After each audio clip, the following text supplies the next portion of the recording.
Je cuisine. Voilà, quand je ne travaille pas, je cuisine. À la maison, ouais, je cuisine. Ma femme cuisine un peu, mais comme j'adore ça, je pense que à 80% c'est toujours, enfin, c'est moi qui cuisine, donc pas qu'elle veut pas ou quoi, mais bon, après c'est devenu naturel et du coup, ouais, ouais, ça c'est une passion, un hobby, j'aime bien. Quand tu dis que tu cuisines des choses particulières, des choses particulièrement sophistiquées, je veux dire, ou alors du quotidien. Non, bah, le quotidien est un peu sophistiqué, ouais.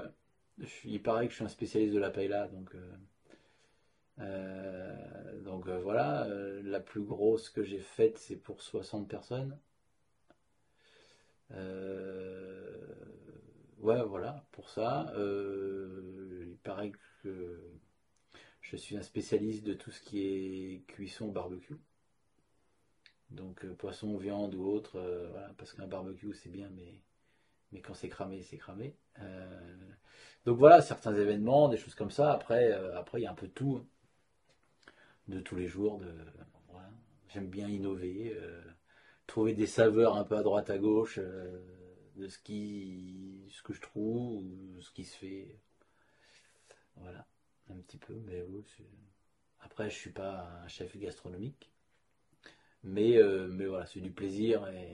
Mais voilà, oui, si on peut avoir une spécialité, ouais, c'est la paella. Pour moi, c'est naturel. Ouais. Après, j'ai appris quelques petites techniques, quelques recettes qu'on me donne ou que j'ai appris, mais j'ai jamais pris de cours. Voilà, j'ai travaillé avec des cuisiniers en France ou à l'étranger, mais je leur demandais des conseils, je regardais un petit peu ce qu'ils faisaient, mais après, ouais, c'est. Ouais. Alors, c'est pour ça que c'est pas forcément parfait, hein, à un moment, je me suis même posé la question, je me suis dit, ah, pourquoi pas un jour prendre un virage à 180 et partir dans la cuisine, refaire une petite formation, mais bon, non, voilà, je préfère le garder en tant que loisir. Voilà. Pour, euh, pour le cercle très privé, très restreint, mais qui s'élargit de jour en jour. Donc voilà. Il me semble avoir entendu qu'une des personnes autour de toi cuisinait. Ouais, mon père. Ouais. Mon père, mais lui c'est pareil.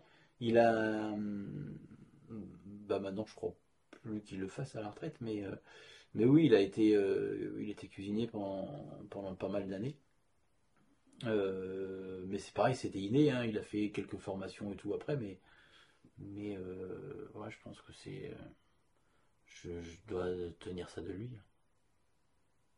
Tout comme cette idée d'éventualité de reconversion dans la cuisine qui t'a effleuré, est-ce que ça n'a pas lié à l'expérience de ton père, justement? Ouais, c'est possible, ouais, ça a sûrement été lié à son expérience, parce qu'à un moment je me suis dit, ouais, il y a ça, pourquoi pas. Parce que même à cette période-là, on m'avait proposé de reprendre quelque chose, ça t'intéresserait. Donc oui, c'est possible. Enfin, on peut jamais être sûr à 100%, mais il y a de très fortes probabilités. Tu disais que tu avais rencontré des cuisiniers à l'étranger, à quelle occasion? À l'occasion, bah, parce que j'ai vécu un peu à l'étranger, j'ai vadrouillé un peu à droite à gauche. Quand j'étais en club de vacances, j'en ai rencontré en France, à l'étranger, enfin voilà. Donc, euh, donc j'ai côtoyé voilà, des gens, même des gens en France, des cuisiniers ou des chefs pâtissiers que j'ai rencontrés en France, mais eux qui ont fait le tour du monde. Donc voilà, c'est ça.